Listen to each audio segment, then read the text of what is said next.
वीर्यं करवावहै तेजस्विनावधीतमस्तु मा विद्विषावहै।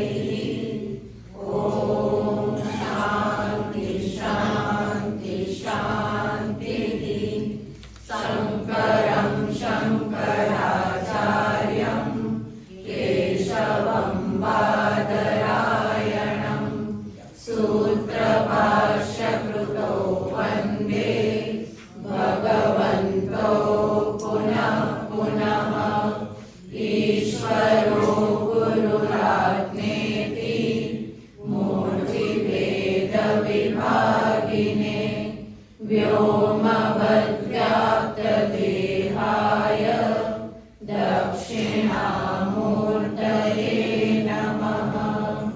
ॐ पार्थाय प्रतिबोधितां भगवता नारायणेन स्वयं व्यासेन ग्रथितां पुराणमुनिना मध्ये महाभारतम् अद्वैतामृतवर्षिणीं भगवतीम् अष्टादशाध्यायिनीम् अम्ब त्वामनुसन्दधामि भगवद्गीते भवद्वेषिणीम् अम्ब त्वामनुसन्दधामि भगवद्गीते भवद्वेषिणीम्।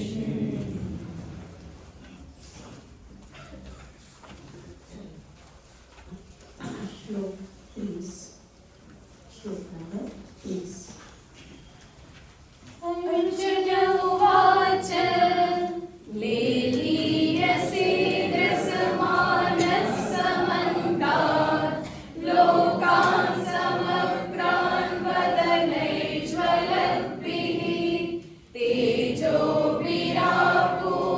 जगत्समग्रम् वासस्तवोग्राः प्रतपन्ति विष्णो आख्याहि मे को भवानुग्ररूपो नमोऽस्तु ते देववर प्रसीद विज्ञातुमिच्छामि भवन्तमाद्यं न हि प्रजानामि तव प्रवृत्तिम्। श्रीभगवानुवाच कालोऽस्मि लोकक्षयकृत् प्रवृत्तो लोकान् समाहर्तुमिह प्रवृत्तः। ऋते विद्वां न भविष्यन्ति सर्वे येव स्थिताः प्रत्यनीकेषु योधाः। तस्मात् त्वमुत्तिष्ठ यशो लभस्व जित्वा शत्रून् भुङ्क्ष्व राज्यं समृद्धम्। मयैवैते निहताः पूर्वमेव निमित्तमात्रं भव सव्यसाचिन्। द्रोणं च भीष्मं च जयद्रथं च कर्णं तथान्यानपि योधवीरान् मया हतास्त्वं जहिमा व्यतिष्ठा युध्यस्व चेतासि रणे सपत्नान्।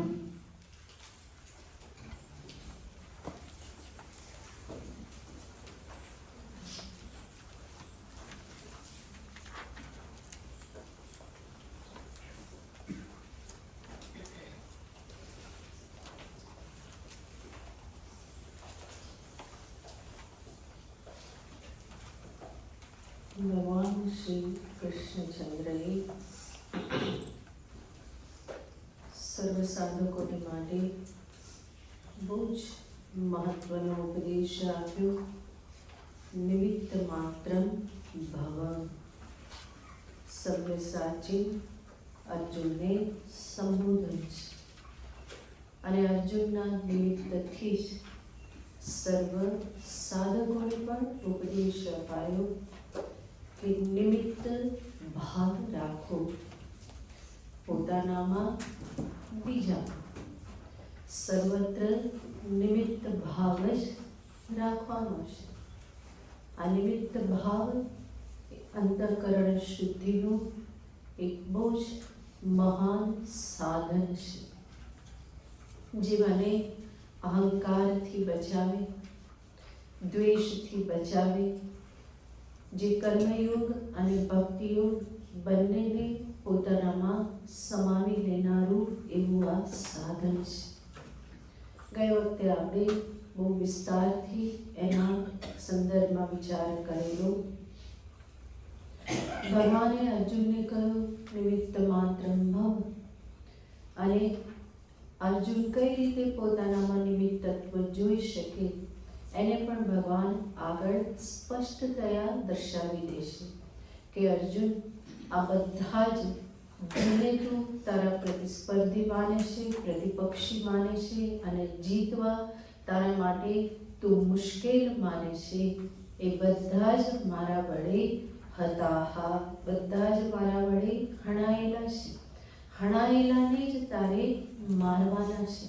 તો એ ભગવાન આગળના શ્લોકમાં સ્પષ્ટ રૂપે અર્જુનને દર્શાવે છે. દ્રોણમ ચ ભીષ્મમ ચ જયદ્રથમ ચ કર્ણમ તથા અન્યાન અપી યોધવીરાન. દ્રોણ, ભીષ્મ, જયદ્રથ, કર્ણ અને અન્ય પણ અનેક યુદ્ધમાં જે બધા વીર છે એવા અનેક મયા હતાન, મારા વડે બધા હણાયેલા છે. આપણે જાણીએ છીએ મહાભારત કથા, કહેવાય તો પાંડવોનો વિજય, પણ હકીકતમાં આ બધું જ કરનાર કોણ છે? કૃષ્ણ છે. પાંડવોમાં એ સામર્થ્ય હતું જ નહીં ભીષ્મ, દ્રોણ, જયદ્રથ કે કર્ણને મારી શકે. ભીષ્મ અને દ્રોણ તો વાત જ નથી આવતી, અને છતાં પણ ભગવાનની સહાયથી પાંડવો એમાં નિમિત્ત બનેલા છે. મહાભારતનું જે પણ યુદ્ધ થયું, અધર્મીઓનો નાશ થયો, એ સર્વમાં અર્જુન આદિ બધા કોણ છે? નિમિત્ત માત્ર છે. આમ તો મહાભારત આપણે વાંચીએ તો આપણને ખ્યાલ આવે કે ભગવાન કૃષ્ણ જ ક્યારથી આ યુદ્ધને માટે તૈયારી કરતા હતા. એમને ખબર જ હતી આ થવાનું જ છે, અને એટલા માટે બહુ પહેલેથી એમણે આ કાર્ય તો શરૂ કરી દીધેલું હતું. એવા મહાન મહાન યોદ્ધાઓને તો મહાભારત યુદ્ધ પહેલા જ પૂરા કરી દીધા. જરાસંઘ જેવાને પણ યુદ્ધની પૂર્વે જ એ ખતમ કરી દીધા. શિશુપાલ આદિનો વધ કરી દીધો. તો આ બધા પણ બહુ મહાન યોદ્ધા હતા, કોઈ સામાન્ય નહોતા. જરાસંઘને જીતવો એ કોઈ સામાન્ય નહોતું. અને આપણે જાણીએ જ છીએ કોની નીતિથી એ જીતાયા? કૃષ્ણની નીતિથી જ. ભીમ જેવા ભીમ પણ હાંફી જતા હતા સાંજ પડે, અને છેલ્લે તો એને પણ મનમાં થઈ ગયું કે આ યુદ્ધ મારાથી નહીં થાય, અને ત્યારે ભગવાન એને ઉપાય બતાવે કે જેનાથી એનો પરાજય થાય. તો આવી તો ભગવાને બહુ પહેલેથી બધી તૈયારીઓ કરી લીધેલી હતી. ઘણા બધા આવા મહારથીઓને યુદ્ધ પહેલા જ એમણે સમાપ્ત કરાવી દીધેલા હતા. અને અહીંયા જે ભગવાન નામ લે છે એ બધાની ઉપર પણ પાંડવોએ વિજય પ્રાપ્ત કર્યો. તો એમાં કારણ કોણ હતું? કૃષ્ણ જ કારણ હતા. મહાભારત વાંચો તો તમને ખ્યાલ આવશે. યુદ્ધ શરૂ જ્યારે થયું એની પૂર્વે બંને સેનાઓ ગોઠવાઈ ગઈ હતી, અને યુદ્ધ શરૂ થવાની તૈયારી હતી. એની પૂર્વે યુધિષ્ઠિર પોતાના શસ્ત્રને એક બાજુ મૂકી અને કૌરવ પક્ષ તરફ જાય છે, અને યુધિષ્ઠિરને બીજા પાંડવો પણ એને ફોલો કરે છે, પાછળ પાછળ જાય છે. પહેલાં કોઈને સમજાતું નથી કે યુધિષ્ઠિર કેમ આવું કરે છે. શસ્ત્ર બધા એક બાજુ મૂકી દીધા અને હવે કૌરવ સેના જ્યાં ઊભેલી છે ત્યાં જાય છે. આ બધી જ પ્રેરણા કૃષ્ણની જ પ્રેરણા હતી.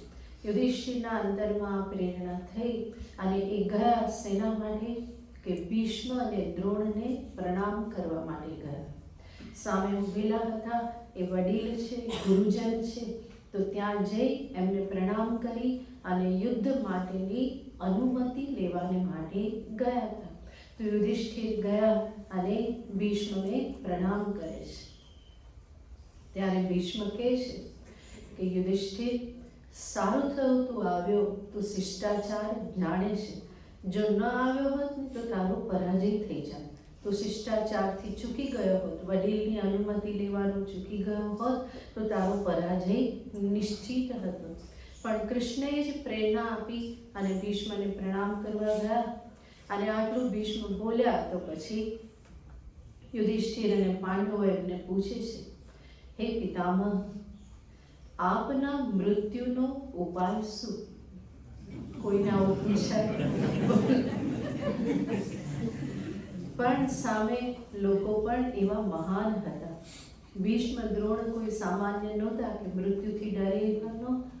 યુધિષ્ઠિરે જ્યારે પૂછ્યું કે પિતામહ, આપના મૃત્યુનો ઉપાય શું? અમે તો આપને કોઈ રીતે આપનો આપને પરાજિત કરી શકવાના નથી, આપ જ અમને બતાવો. અને ત્યારે ભીષ્મ જરા પણ વિચલિત થયા વગર બહુ જ ગંભીરતાથી એને બતાવે છે કે હું ક્યારેય પણ સ્ત્રી પર હાથ કે હથિયાર ચલાવતો નથી. તમે કોઈક એવું પાત્ર સામે ધરી દેશો તો હું સામે યુદ્ધ નહીં કરું અને ત્યારે તમે મને જીતી લેજો. બહુ સીધો ઉપાય બતાવી દીધો. આવી જ રીતે યુધિષ્ઠિર અને પાંડવો દ્રોણની પાસે ગયા. દ્રોણને પણ પ્રણામ કરી અને કહેશે કે આચાર્ય, આપના મૃત્યુનો ઉપાય શું? અને ત્યારે દ્રોણ પણ એ જ સ્વસ્થતાથી એમને ઉપાય બતાવે છે. તમે વિચાર કરો, આ કેટલા મહાન લોકો હશે, ઊભેલા છે સામા પક્ષે અને તમને પૂછવા આવે કે તારા મૃત્યુનો ઉપાય શું? આપણને કોઈ પૂછે તો આપણને ખબર નથી, પણ ધારો કે ખબર હોય અને કોઈ આવીને પૂછે તો આપણે શું કહીએ? કાઢી જ મૂકીએ. પણ ભીષ્મ અને દ્રોણ એ અદ્ભુત વ્યક્તિત્વ છે. એ કોઈ સામાન્ય નથી. દ્રોણાચાર્યને જ્યારે પૂછવામાં આવ્યું ત્યારે દ્રોણાચાર્યએ કહ્યું, જ્યાં સુધી મારા હાથમાં શસ્ત્ર છે ત્યાં સુધી મને કોઈ જીતી નહીં શકે. તમે કોઈ એવી યુક્તિ કરશો કે મારા હાથમાંથી શસ્ત્ર છૂટી જાય તો ત્યારે તમે મને જીતી લેજો. આ ઉપાય દ્રોણાચાર્યએ દર્શાવ્યો. આ બધી પ્રેરણા કોની? તમે જ વિચાર કરો. કૃષ્ણની જ પ્રેરણા છે કે યુદ્ધની પહેલા ભીષ્મ અને દ્રોણની પાસે મોકલે ને એમના જ મૃત્યુના ઉપાય એમના જ મુખેથી એ પાંડવોને સંભળાવે. આ બધી કૃષ્ણની જ યોજના છે. તો ભીષ્મને માટે આપણે જાણીએ છીએ શિખંડીને સામે લાવ્યા અને દ્રોણાચાર્યને માટે યુધિષ્ઠિરને કીધું, બોલો બોલો, શું બોલવાનું? નરોવા કુંજરોવા. કારણ કે દ્રોણાચાર્યનું મન ક્યાં અટકેલું હતું? અશ્વત્થામામાં અટકેલું હતું. અને અશ્વત્થામા હણાયો આ સાંભળ્યું અને દ્રોણાચાર્ય વિચલિત થયા, શસ્ત્ર છૂટી ગયા. જબકી દ્રોણાચાર્ય પણ જાણે છે કે અશ્વત્થામા ચિરંજીવી છે અને છતાં પણ આ સાંભળતાથી શું થયું? એ પુત્ર મોહના કારણે શસ્ત્ર છૂટી ગયા. ધર્મરાજ એવા યુધિષ્ઠિરની પાસે પણ કૃષ્ણએ શું બોલાવી દીધું? નરોવા કુંજરોવા. દ્રોણાચાર્યને બહુ જ વિશ્વાસ હતો, યુધિષ્ઠિર તો ખોટું બોલે જ નહીં, એ તો ધર્મરાજ છે. અને એટલા માટે યુધિષ્ઠિરને પૂછ્યું તો પાછળથી કૃષ્ણ ચાવી શું બોલાવે? બોલો બોલો, પણ શું બોલો? નરોવા કુંજરોવા. યુધિષ્ઠિર જાણતા હતા કે આ તો એક હાથી જ મરાયેલો છે અને છતાં પણ યુધિષ્ઠિર કૃષ્ણએ એને એવા ચડાવ્યા કે બિચારા બોલી નહીં શક્યા, સત્ય અને અર્ધ સત્ય બોલ્યા. કોણ મર્યું? તો કે હાથી મર્યો કે અશ્વત્થામા, નરો વા કુંજરવા, કોઈ મનુષ્ય કે કોઈ હાથી. યુધિષ્ઠિર હંમેશા સત્ય બોલનારા ધર્મરાજ, પણ એને પણ આવું અડધું પડધું કોણે બોલાવી દીધું? કૃષ્ણએ બોલાવ્યું. એના વગર દ્રોણાચાર્યને જીતવા સંભવ જ નહોતા. જો એ પ્રમાણે ન બોલે તો કોઈ રીતે દ્રોણાચાર્યના હાથમાંથી શસ્ત્ર છૂટે નહીં અને ક્યારેય એમનું મૃત્યુ પણ થાય જ નહીં. તો આ બધી જ યોજના કૃષ્ણની યોજના છે અને એમણે આ કંઈ કંઈ કરી અને એક એકને બધાને ખતમ કર્યા. હજુ ત્રીજું નામ લે છે પણ બહુ જોરદાર છે. ભગવાન કહે છે જયદ્રથ. જયદ્રથ જે છે એ દુર્યોધનના બનેવી છે. દુર્યોધન દુશાસનની બેન દુશ્શલા અને દુશ્શલાના પતિ છે જયદ્રથ.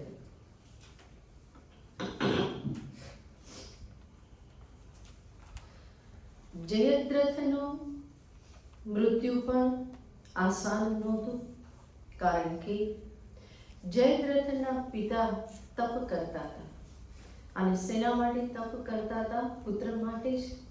અને એમને એવું નિશ્ચિત કરેલું હતું એના તપના પ્રભાવે કે જે કોઈ પણ મારા પુત્રનું મસ્તક જમીન પર નાખશે એના મસ્તકના 100 ટુકડા થઈ જશે.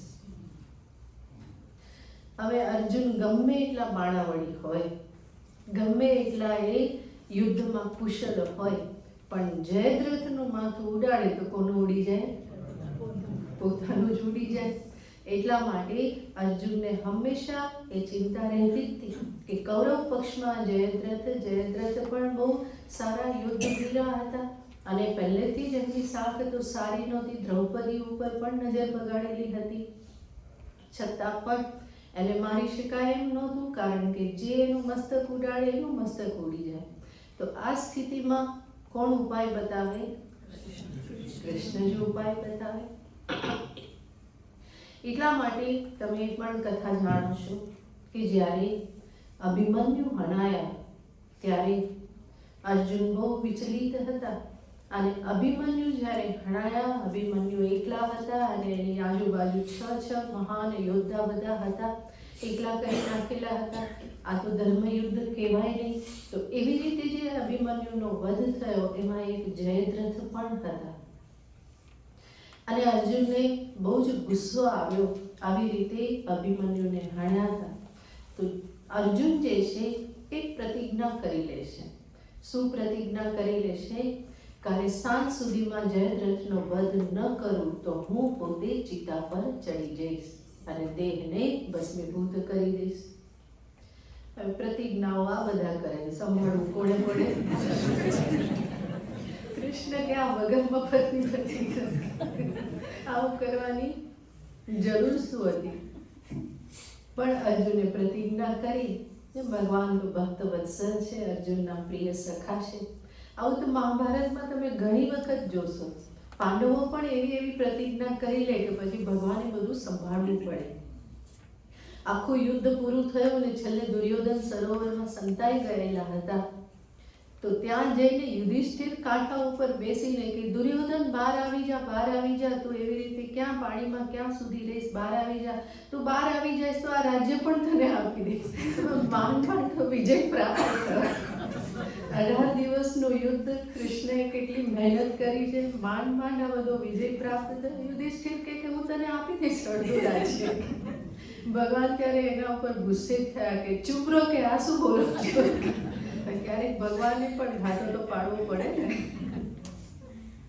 પણ આવી પ્રતિજ્ઞા લીધા કરે અને ભગવાને સંભાળવું પડે.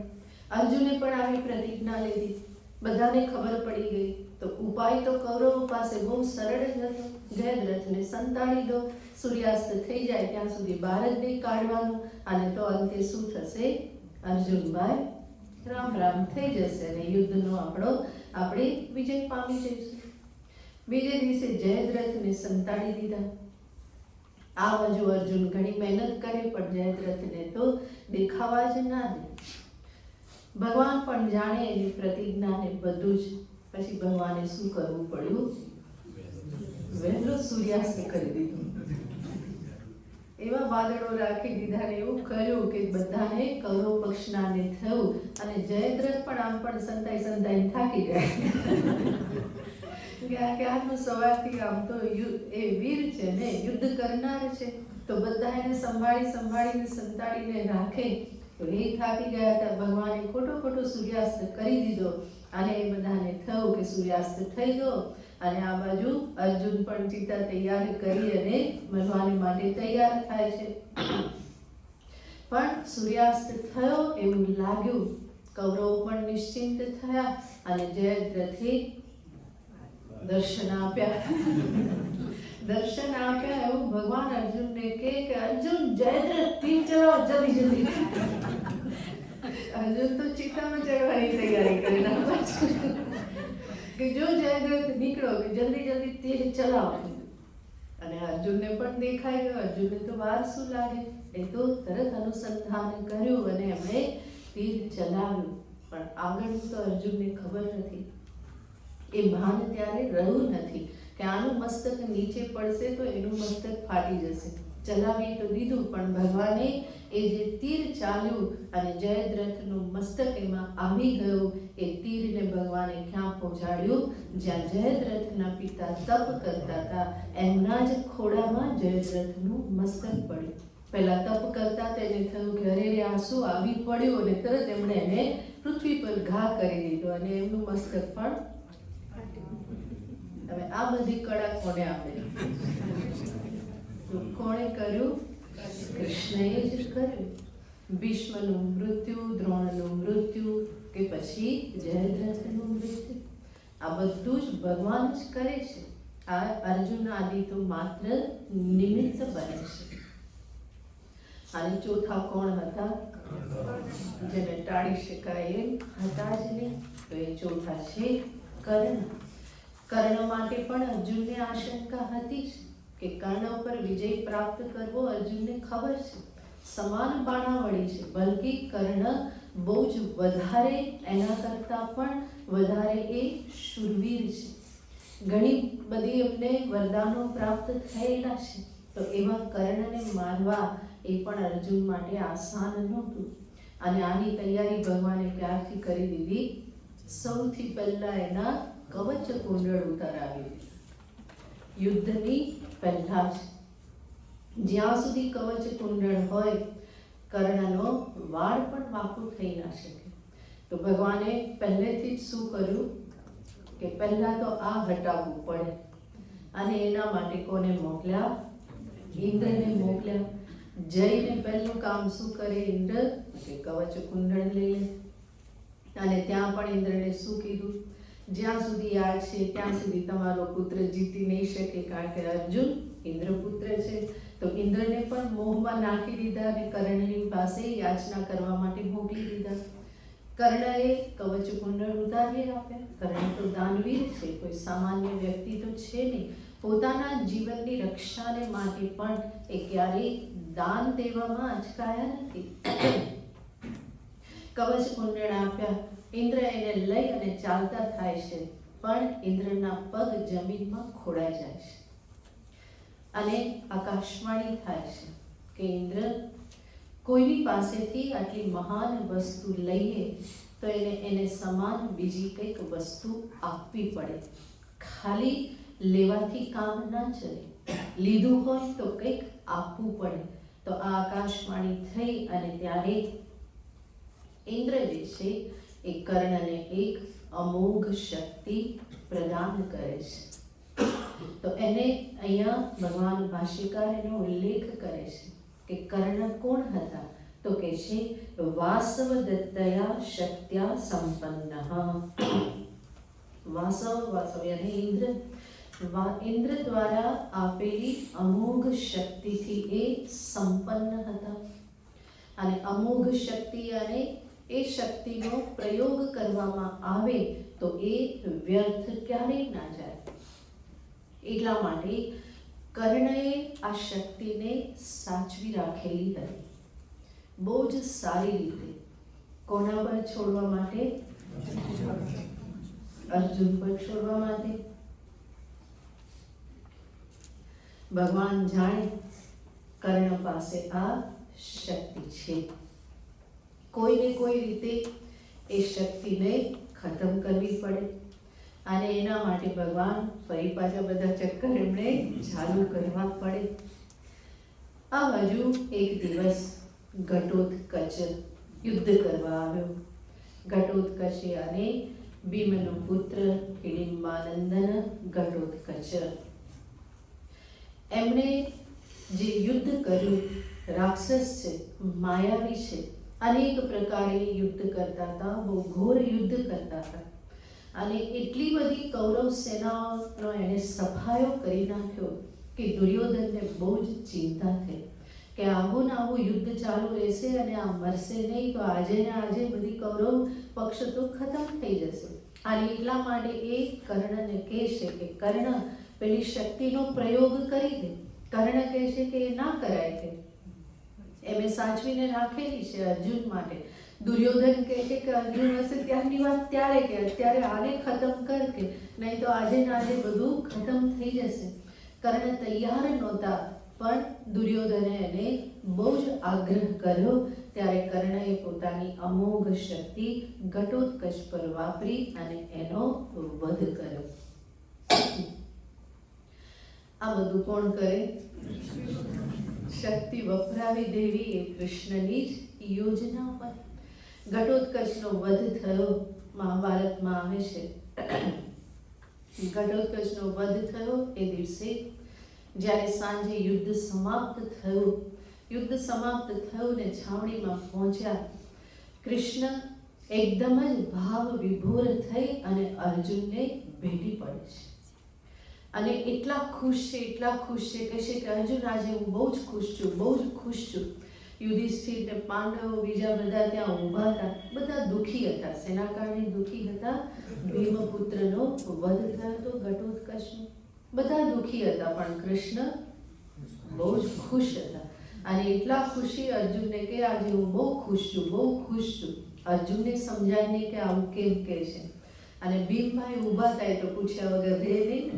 કહે છે કે કૃષ્ણ, મારા પુત્રનો વધ થયો છે, અમે સર્વ પાંડવ દુઃખી છીએ અને તમે આટલા ખુશ કેમ દેખાવશો? ત્યારે કૃષ્ણ એને બે કારણ બતાવે છે.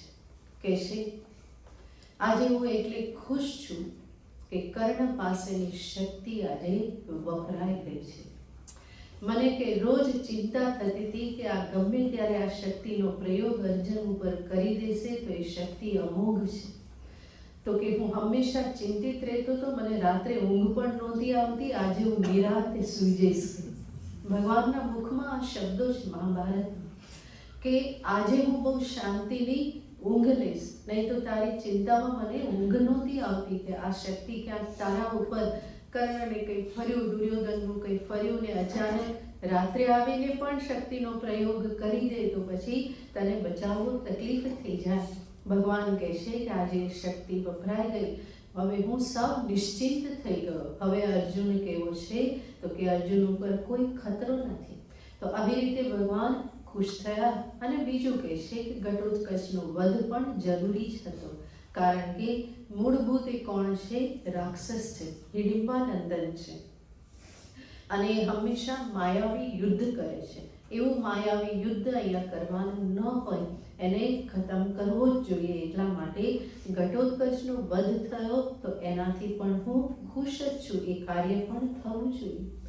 તો કર્ણને આ રીતે અનેક પ્રકારે ભગવાને એની પાસેથી એવું કંઈક કરાવ્યું છે કે જેના પરિણામે અર્જુનની રક્ષા થયેલી છે.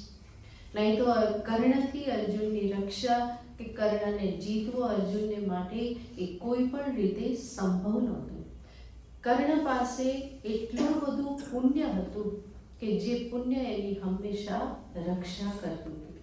આપણે જાણીએ છીએ કે કર્ણ કેવા દાનવીર હતા અને એ દાનના કારણે એમને અક્ષય પુણ્ય પ્રાપ્ત થતું રહેતું હતું. રોજ કહેવાય છે રાજસૂય યજ્ઞ જ્યારે થયો આ બધી કથા જ છે.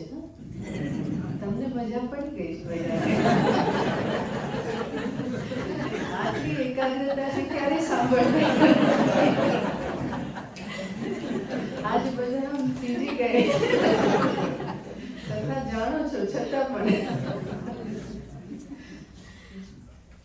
જ્યારે રાજસૂય યજ્ઞ થયો ત્યારે યજ્ઞમાં ખૂબ દાન કરવાનું હોય. એ દાન વિભાગ કર્ણને સોંપવામાં આવ્યો અને જ્યારે કર્ણને આ દાન વિભાગ સોંપવામાં આવ્યો, ભગવાન કૃષ્ણ બહુ ખુશ થયા. કારણ કે એ જાણે છે કે કર્ણ દાનવીર છે અને એ બહુ જ યોગ્ય રીતે, યોગ્ય માત્રામાં, સરસ રીતે દાન કરશે. તો ભગવાનથી ત્યારે બોલાઈ ગયું, રાજસૂય યજ્ઞમાં આ દાન કરવાનું જે ક્ષેત્ર જે છે એની જવાબદારી કર્ણને સોંપવામાં આવી. એનાથી રાજસૂય યજ્ઞની શોભા બહુ જ વધી ગઈ. આવું ભગવાન બોલ્યા. પાંડવોને ગમે આવું? એમાં અર્જુનને તો જરાય ગમ્યું નહીં કે એમાં વળી શું શોભા વધી ગઈ. એ ભગવાનને કહે છે કે પ્રભુ એમાં શું શોભા વધી જાય કે અમારામાંથી કોઈ સંભાળે દાન વિભાગ તો પણ રાજસૂય યજ્ઞ એટલો જ શોભા પામત. ભગવાન તો કંઈ ત્યારે બોલતા નથી, પણ એટલી વારમાં એક બ્રાહ્મણ આવ્યો. આ ભગવાનની જ લીલા છે. એક બ્રાહ્મણ આવ્યો અને યુધિષ્ઠિર, અર્જુન આદિને કહે છે કે વર્ષા ઋતુ છે, મને સૂકા લાકડા મળતા નથી અને મારો નિયમ છે કે હું એકદમ સૂકા ચંદનના લાકડાથી જ ભોગ બનાવી અને મારા શ્રીહરિને ભોગ ધરાવું છું. મને ક્યાંય મળતા નથી. આપની પાસે હોય તો મને આપો. અર્જુન કહે છે કે એમાં શું? અર્જુન ઓર્ડર આપે છે પણ ક્યાંય સૂકા લાકડા મળતા નથી. અને એટલા માટે અંતે બ્રાહ્મણને કહે છે કે વર્ષા ઋતુ છે એટલા માટે સૂકા ચંદનના કાષ્ઠ ક્યાંય પણ છે નહીં. બ્રાહ્મણ કહે છે કે કંઈ વાંધો નહીં, સારું તો હવે હું જઉં કે? અર્જુનથી રેવાયું ને, પૂછે કે ક્યાં જશો કે? ત્યારે બ્રાહ્મણ કહે છે કે કર્ણની પાસે જઈશ કે. ત્યારે ભગવાન બોલી ઉઠ્યા, કહે છે કે હા, બહુ સરસ કે અમે પણ આવીએ તમારી સાથે કે. પેલો તો બ્રાહ્મણ તો ખુશ થઈ જાય ને કે હા પ્રભુ કે જરૂર આવો. કૃષ્ણ ઊભા થયા અને અર્જુનનો હાથ પકડીને કહે છે કે ચાલ અર્જુન મારી સાથે. મુખ્ય તો એને જ લઈ જવાનો હતો. અર્જુનને હાથ પકડીને લઈ ગયા. ત્યારે યોગાનુયોગ કર્ણ હસ્તિનાપુરમાં જ હતા. રાજસૂય યજ્ઞની તૈયારીમાં જ આવેલા હતા. બ્રાહ્મણ ત્યાં જાય છે. કર્ણના દરવાજા હંમેશા ખુલ્લા રહેતા. કોઈ પણ યાચકને માટે ગમે ત્યારે બ્રાહ્મણોને માટે તો 24 કલાક દ્વાર ખુલ્લા જ રહેતા હતા. કોઈની રજા લેવાની થતી નહોતી. તો કર્ણની પાસે ગયા, કર્ણને કહ્યું. કર્ણએ પણ કહ્યું કે ભાઈ સૂકા લાકડા મળે લઈ આવો. કોઈ આવ્યું કે ભાઈ એક પણ લાકડું મળતું નથી. બાજુમાં જ કુહાડી લાવી અને કર્ણ પોતાના મહેલના દરવાજા તોડી આપે છે કે જે ચંદન કાષ્ઠના બન્યા હતા. અને બ્રાહ્મણને એમાંથી લાકડું ફાડી ફાડીને આપે છે અને કહે છે કે લો ભૂદેવ, આ લઈ જાઓ અને આપના ભગવાનને ભોગ લગાવો. ત્યારે કૃષ્ણ જોતા હતા, અર્જુન પણ બાજુમાં હતા અને ભગવાને જે ઠોસો માર્યો ને તે અર્જુન જો કે ત્યારે અર્જુન કહે છે કે હા પ્રભુ, કર્ણ તો કર્ણ છે કે એની દાનવીરતાને કોણ પહોંચે. તો કર્ણ આવું દાન આપતા હતા. એનું પુણ્ય એ એટલું અક્ષય જે પુણ્ય જેવું હતું, એની હંમેશા રક્ષા કરતું હતું. એટલા માટે અર્જુનને માટે કોઈ સંભાવના નહોતી કે એ કર્ણને જીતી શકે. એના કવચ કુંડળ લેવાઈ ગયા. અમોઘ શક્તિનો પ્રયોગ ભગવાને કરાવી દીધો. એટલું જ નહીં, યુદ્ધ શરૂ થતા પૂર્વે ભગવાન કર્ણ પાસે ગયા અને કર્ણને એની હકીકતની જાણ કરી કે કર્ણ, તું કુંતી પુત્ર છે, તું યુધિષ્ઠિરથી પણ મોટો ભાઈ છે કે તું જો એ પક્ષમાં આવી જઈશ, પાંડવ પક્ષમાં, તો તું જ રાજા બનીશ. યુધિષ્ઠિર આદિ 5 પાંડવ જે છે તારા ચરણ ધોશે કે તું કુંતી પુત્ર જ છે, તું એ બાજુ આવી જા. ભગવાને આ કર્ણને કહ્યું. ભગવાનને ખબર હતી કે આવવાનું નથી. કર્ણની નિષ્ઠાને બધું જ એ જાણતા હતા, અને છતાં પણ ભગવાને કર્ણને જઈને કહ્યું. કર્ણ માનતા નથી કે બરાબર છે, કુંતી પુત્ર શું, પરંતુ દુર્યોધનની સાથે હું મિત્ર દ્રોહ કરી શકું નહીં. હું જે કંઈ પણ છું એ દુર્યોધનના કારણે મળ્યું છે, અને એટલા માટે હું ત્યાં આવી શકું નહીં. એના પછી કુંતી આવ્યા. કુંતીએ પણ કર્ણને કહ્યું કે તું મારો પુત્ર છે. આ બધી વાત તમે જોશો ને તો આ કર્ણનું મોરલ ડાઉન કરે. જ્યાં સુધી જાણતા નહોતા તો બરાબર છે, પણ જાણે તો થોડુંક તો મનમાં પેલું થાય. આ બધી કૃષ્ણની જ બધી નીતિ છે, કલા છે. કુંતી ગયા, કુંતી પણ કહેશે, અને ત્યારે કુંતી કર્ણ શું કહેશે કે બરાબર છે, હું તારો પુત્ર છું, પણ હું તને વચન આપું છું કે તારા 5ના 5 જ રહેશે. અને કર્ણએ જે આ વચન આપ્યું, કર્ણનો ઈરાદો શું હતો? હું કેવલ અર્જુનની સામે યુદ્ધ કરીશ, અને એ અર્જુન મરશે તો પણ હું તારું 5મો રહીશ, અને હું મરીશ તો પણ તારા 5ના 5 રહેશે. મહાભારત વાંચો તો એમાં આવે છે, જ્યારે કર્ણ યુદ્ધ કરતા હતા,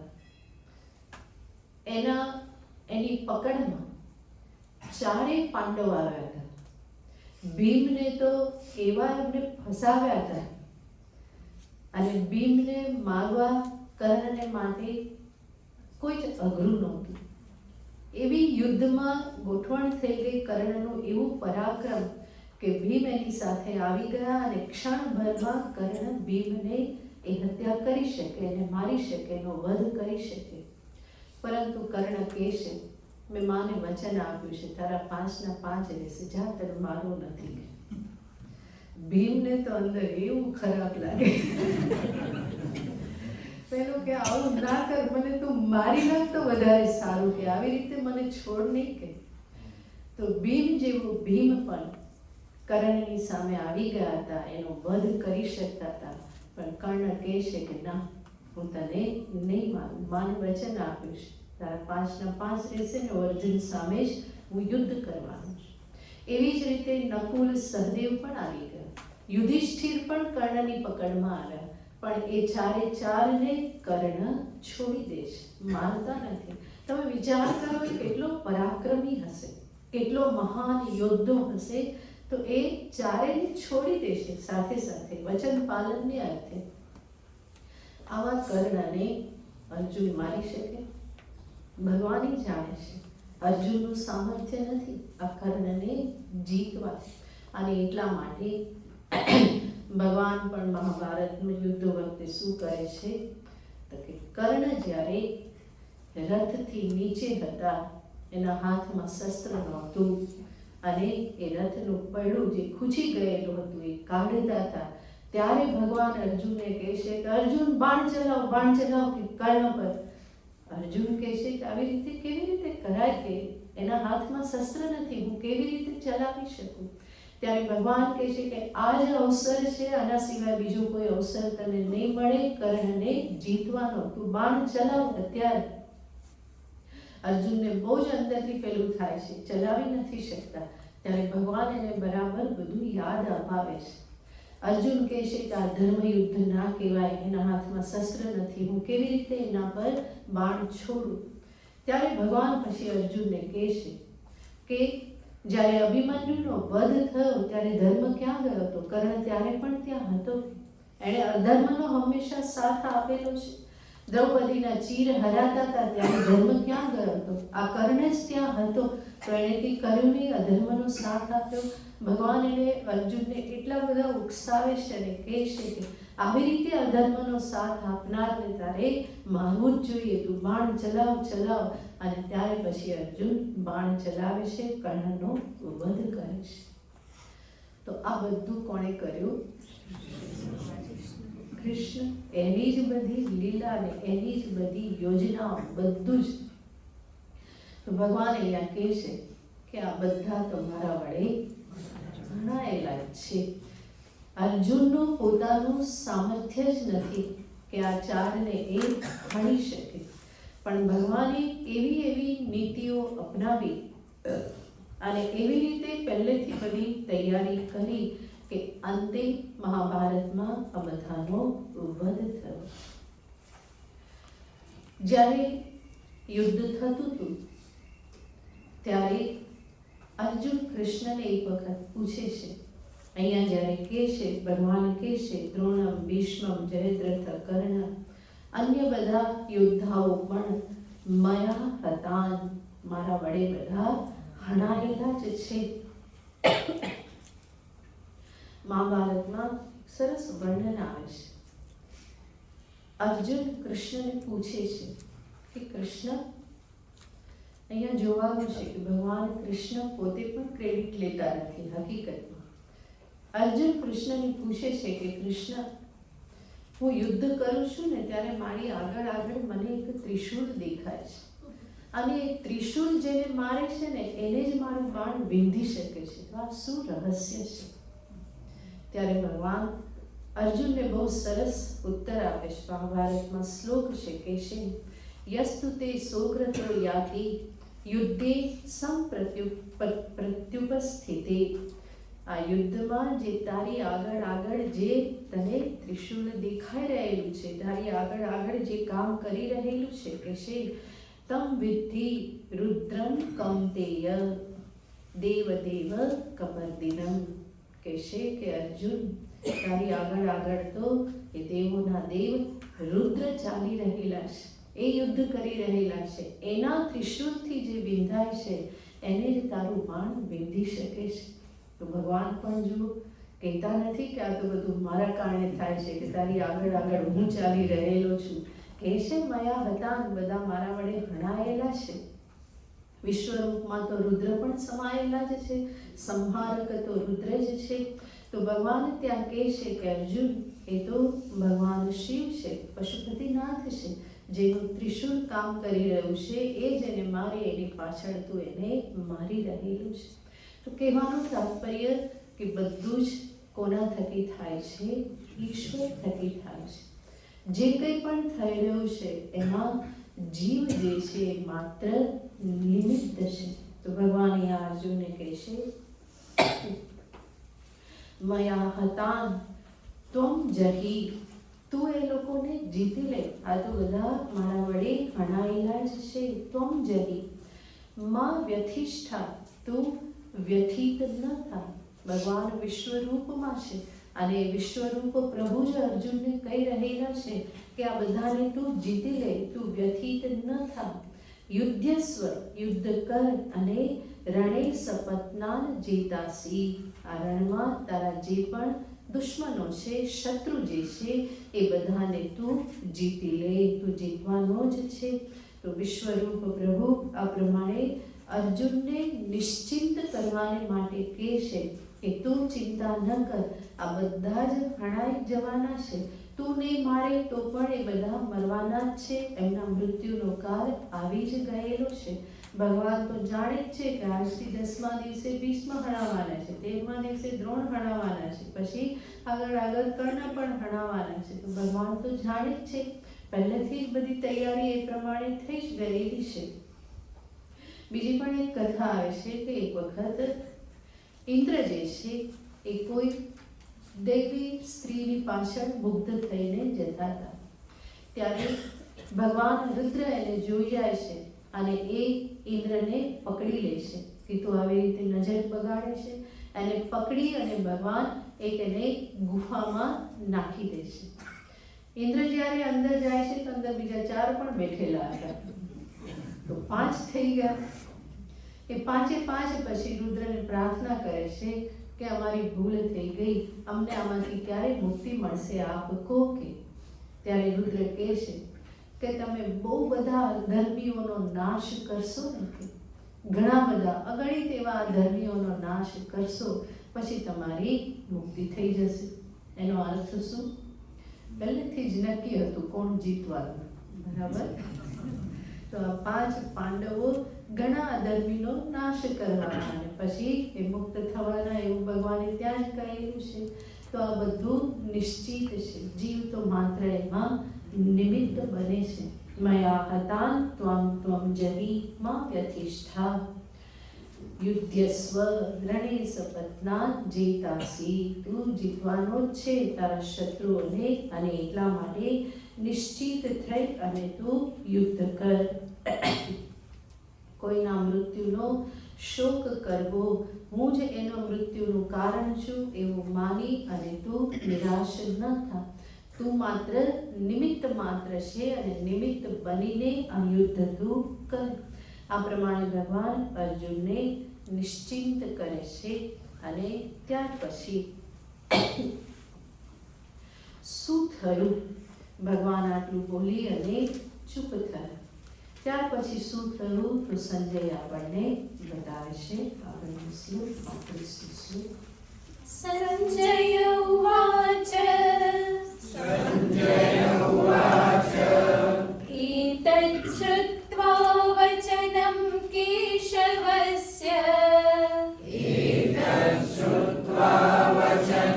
केशवस्य कृताञ्जलिर्वेपमान किरीटी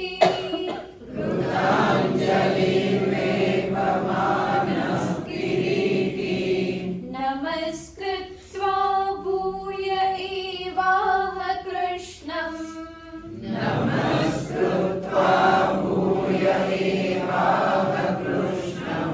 सगद्गदं भीतभीतः प्रणम्य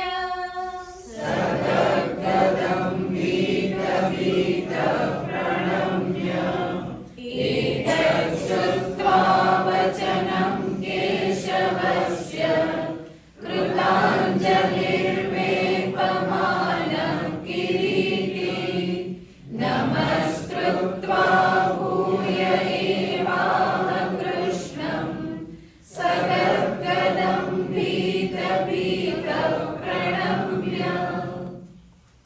સંજય ઉવાચ. સંજય ધૃતરાષ્ટ્રને કહે છે, કેશવસ્ય એતत् વચનમ શ્રુત્વા. કેશવના આ વચનને સાંભળીને, આ વચન અને ભગવાને જ્યારથી શરૂ કરેલું કાલોસ્મી લોકક્ષય કૃત પ્રવૃત્તઃ, આ 3 શ્લોક કે જે વિશ્વરૂપ પ્રભુના મુખમાં છે, તો એને સંજય કહે છે કેશવના આ વચનને સાંભળીને. કૃતાંજલિર વેપમાન કિરીટી. કિરીટી અર્જુન માટે એ શબ્દ છે. અર્જુનના 10 નામ કહેવામાં આવે છે. એ અર્જુનના 10 પ્રસિદ્ધ નામમાં આ એક નામ છે કિરીટી. અર્જુનના 10 નામ છે કિરીટી, અર્જુન, ફાલ્ગુન, ધનંજય, જિષ્ણુ. ફરી બોલું, કિરીટી, અર્જુન, ફાલ્ગુન, જિષ્ણુ, વિષ્ણુ નહીં હા, જિષ્ણુ, શ્વેતવાહન, ધનંજય, વિજય, પાર્થ, બિભત્સુ,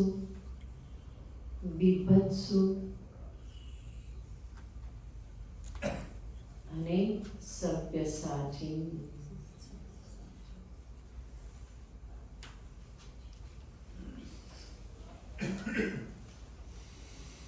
મહાભારતમાં અર્જુનના આ નામ આવે છે. એની પર નાની કથા છે, સંભળાવી દઉં ને. ચલો મુખવાસ.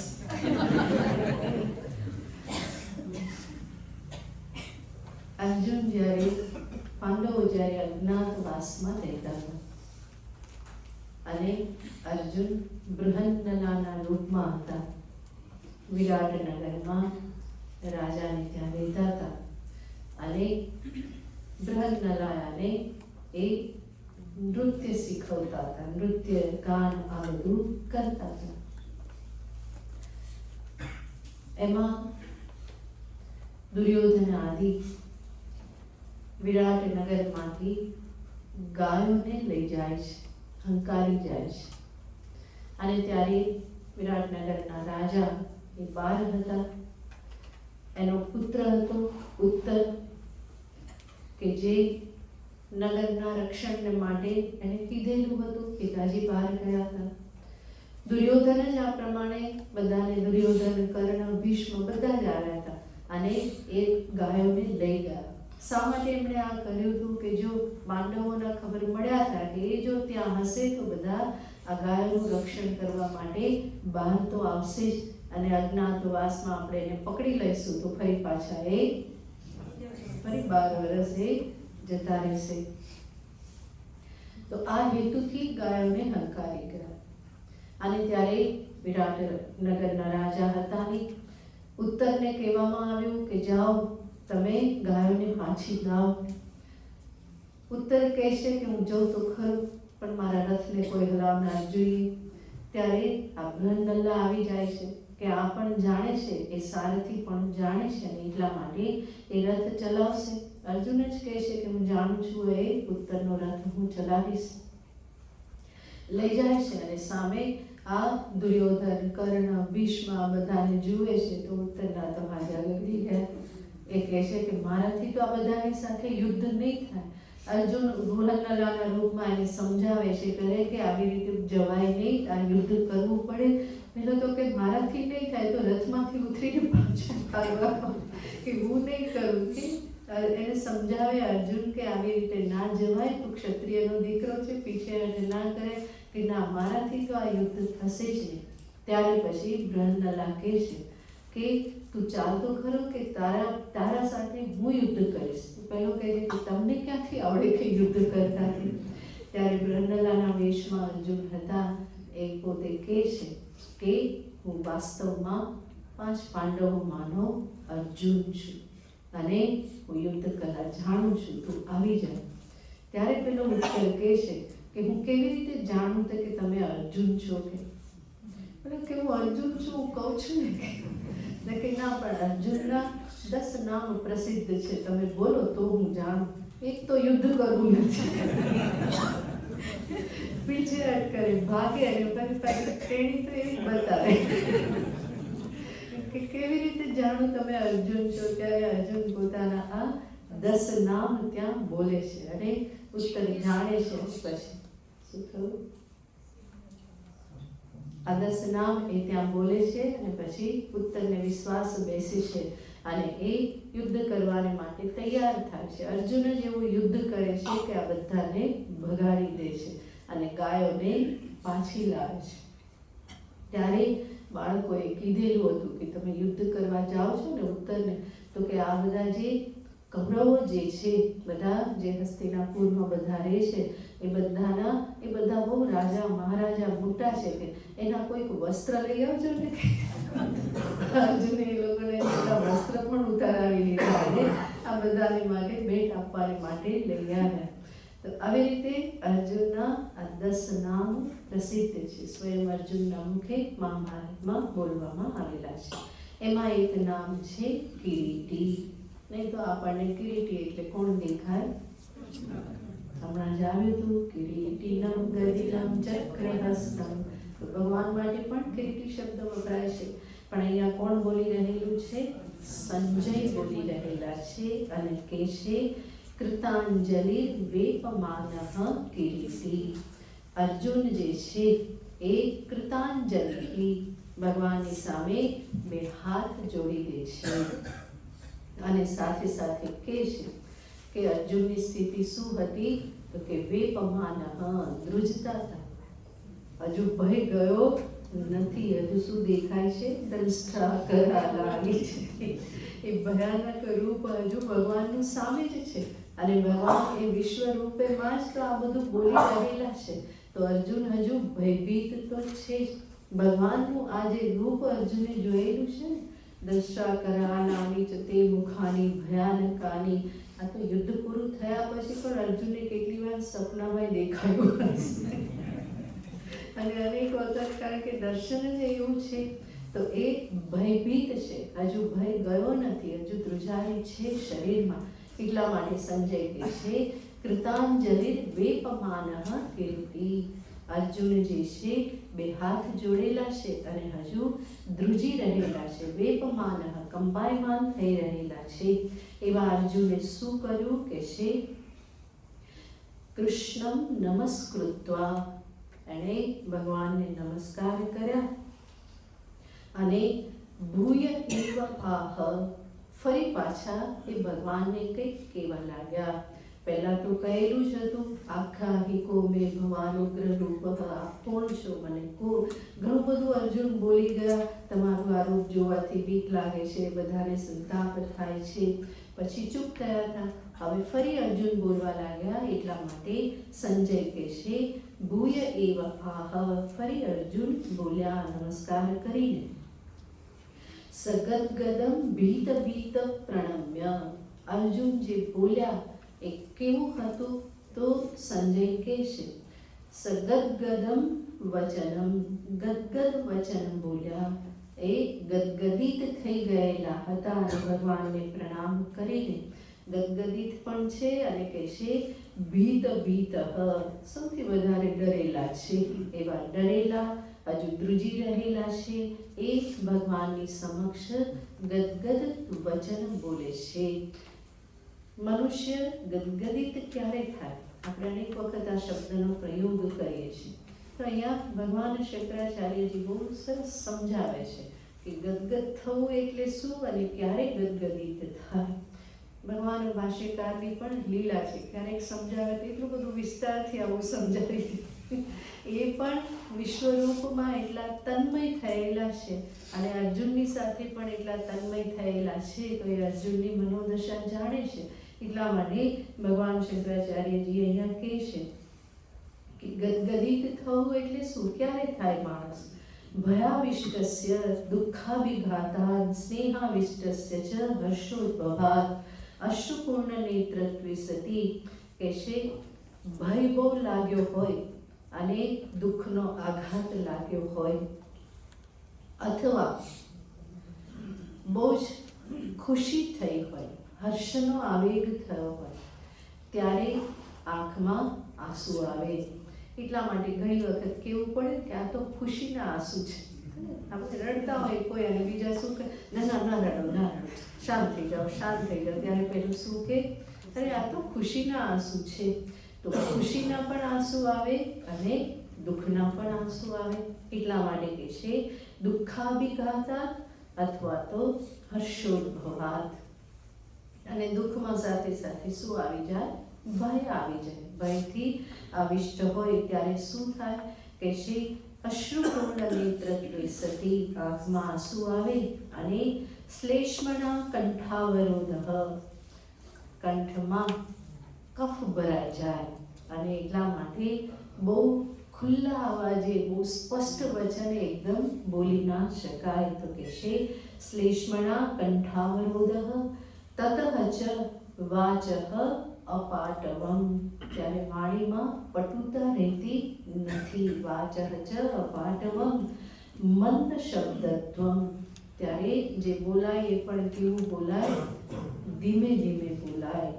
ગદગદ થતા હોય આવી રીતે હોય ત્યારે તો ઘાટા પાડી પાડીને તો બોલાય ને.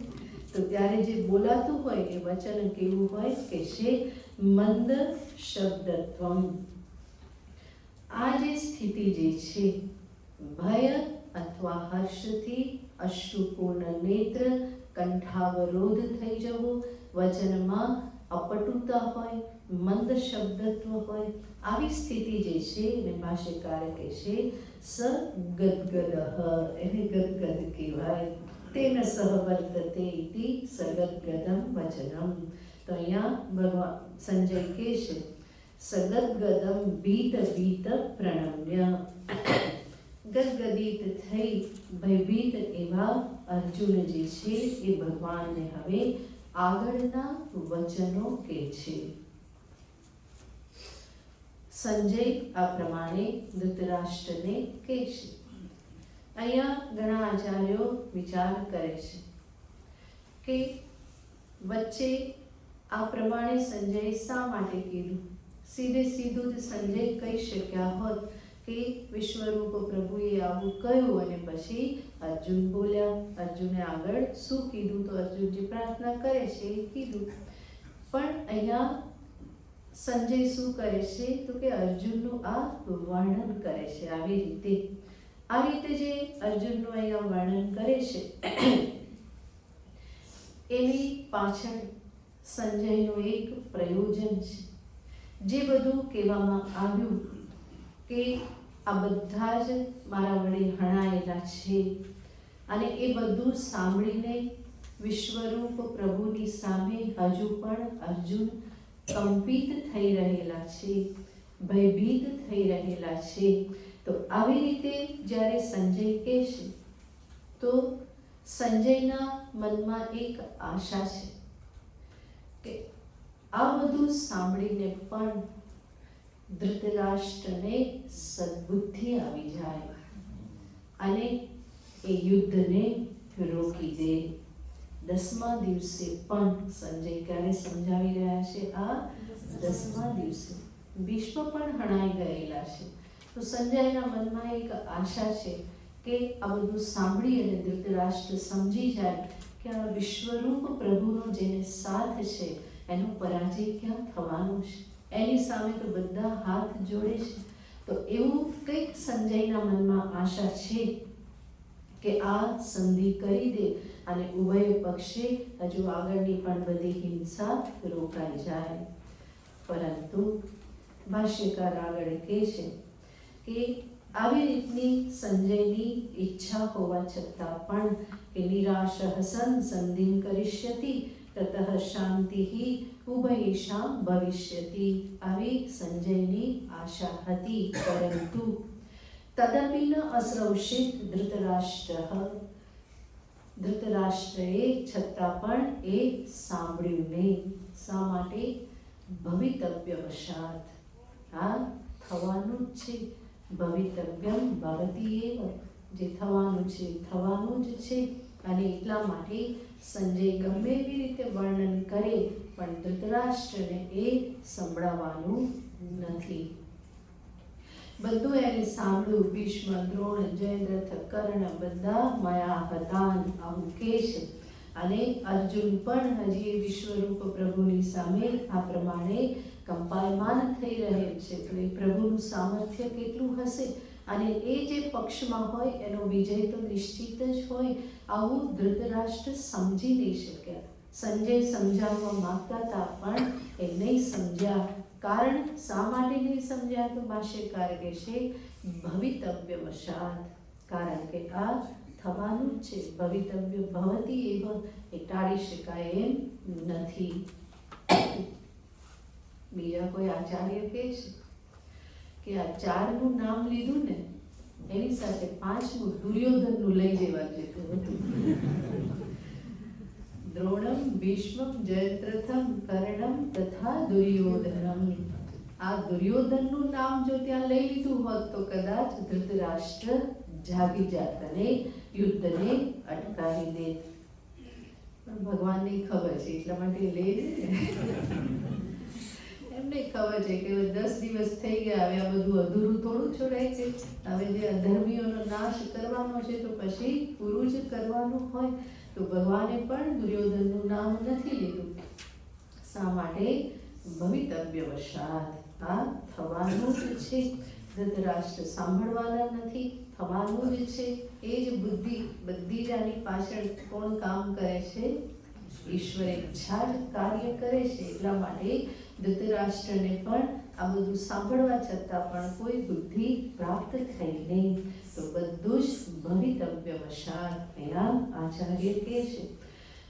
તો મૂળ વાત છે કે ભગવાનના વચનો સાંભળી અર્જુન હવે ગદગદ કંઠથી ભગવાનની સમક્ષ ભગવાનની સ્તુતિ કરે છે. હવે પછીના જે શ્લોક છે અર્જુનના મુખમાં છે, વિશ્વરૂપ પ્રભુની સ્તુતિ છે. બહુ સુંદર શ્લોકો છે, યાદ કરવા જેવા છે. ને આપણે આવતા વખતથી જોઈશું.